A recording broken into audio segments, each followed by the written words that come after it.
Hello viewers, পরীক্ষার্থীদের জন্য খারাপ খবর কিছু। ডব্লিউবিসিএস 2022-এর গ্রুপ সি রেজাল্ট অনেকদিন ধরে বেরোবার কথা ছিল, সেটা পিছিয়ে যাচ্ছে। এখন আবার এক সপ্তাহ পিছিয়ে যাবে।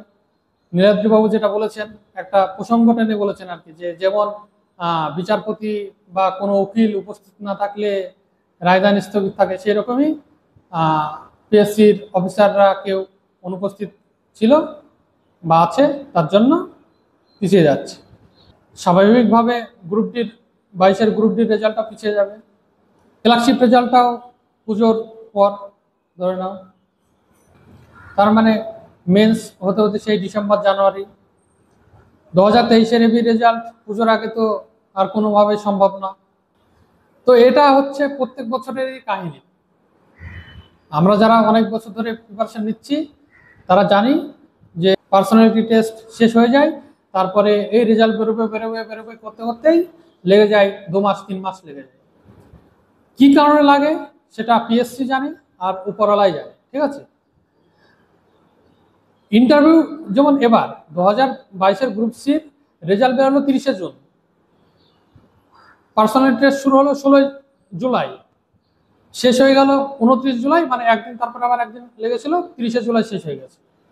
তো এই এত তাড়াতাড়ি পার্সোনালিটি টেস্ট নিয়ে সম্পন্ন করে 14 দিনে সম্পন্ন করে তারপরে রেজাল্ট কোন অলৌকিক কারণে দেরি হয়ে যাচ্ছে সেটা পিএসসি জানে, উপরওয়ালাই জানে। অন্যান্য বার কি হয়, অন্যান্য বার তো তাও যে ভ্যাকান্সি রিপোর্টেড হয় সেরকম আলাদা ব্যাপার থাকে, কিন্তু এবার তো ভ্যাকান্সি আগে থেকে ডিক্লেয়ার। জানি না কি অলৌকিক কারণ যে রেজাল্ট বেরোচ্ছে না।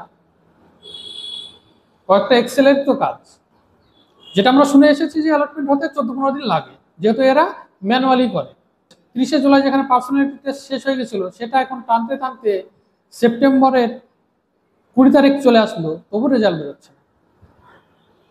একটা রিক্রুটমেন্ট প্রসেস হতে হতে শেষ হতে হতেই তো লেগে যাচ্ছে 3.5 বছর 4 বছর। 2022-এর পরীক্ষা মানে 2021-এর নোটিফিকেশন, আজকে 2025-এর সেপ্টেম্বর চলছে, এখনো গ্রুপ সির ফাইনাল রেজাল্ট বেরোলো না, গ্রুপ ডি এখনো বাকি থাকলো।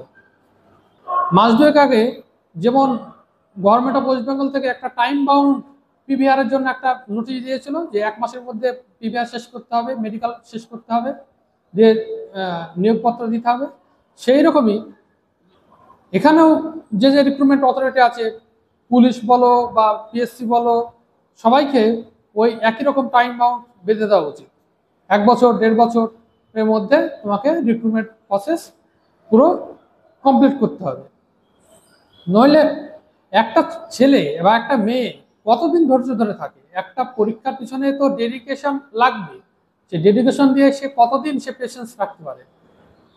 তো আমার গভর্নমেন্ট অফ ওয়েস্ট বেঙ্গলের কাছে বিনীত অনুরোধ যে এরকমই টাইম বাউন্ড একটা প্রসেস, যে 1 বছর বা 1.5 বছরের মধ্যে কমপ্লিট যেন হয়ে যায় পুরো রিক্রুটমেন্ট প্রসেস, সেটা যেন আনা হয়।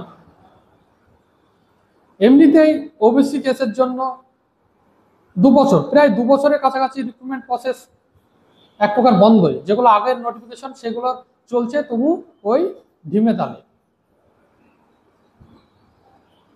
আমরা মাঝে মাঝে ভাবি, আমরা যারা জব পেয়েছি তারা মাঝে মাঝে ভাবি যে আমরা সত্যি লাকি যে এরকম একটা জব তো পেয়েছি, কিছু একটা পেয়েছি। আমারই অনেক বন্ধু বান্ধব আছে যারা আমাদের সময় থেকে 17-18 সাল থেকে প্রিপারেশন নিচ্ছে, তারা এখানে কোনো একটা জব পেয়ে উঠতে পারেনি, কারণ ঠিকঠাক রিক্রুটমেন্ট প্রসেসগুলো হচ্ছে না। এমনিতে আমাদের কোভিড আসলো, কোভিডের সময় একটা রিক্রুটমেন্ট প্রসেস বন্ধ ছিল, তারপরে আবার এই ওবিসি কেস, মানে ঘায়ের ওপর ঘা। সত্যি খারাপ লাগে। তোমাদেরকে কি আর পরামর্শ দিতে পারি, ধৈর্য ধরো, পড়াশোনা চালিয়ে যাও। আর গভর্নমেন্ট অফ ওয়েস্ট বেঙ্গলের কাছে আমার বিনীত অনুরোধ রইল যে ওই 1 থেকে 1.5 বছরের মধ্যে পুরো রিক্রুটমেন্ট প্রসেস কমপ্লিট হয়ে যায়, যেন সেটা যেন ব্যবস্থা করা হয়। আজ এ পর্যন্তই। Thank you.